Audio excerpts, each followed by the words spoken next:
Here I have Samsung Galaxy S5 Neon. Let me show you how to enter download mode on the following device. So at the very beginning, let's start by pressing the power key, keep holding power. Let's choose power off and tap power off just to confirm the operation. Wait until your device will be completely switched off, and afterwards you need to use the following combination of keys: power key, home button and volume down. So let's hold down together those three keys, keep holding them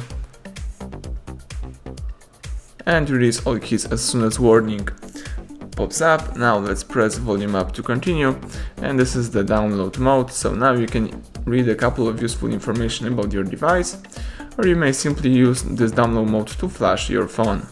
If you would like to quit this mode, you have to use the same combination of keys, so the power key, home button and volume down. Let me do it. Let's hold down together those three keys.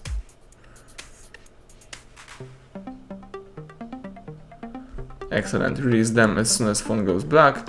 Now the device is restarting and resetting, so let's wait a couple of seconds.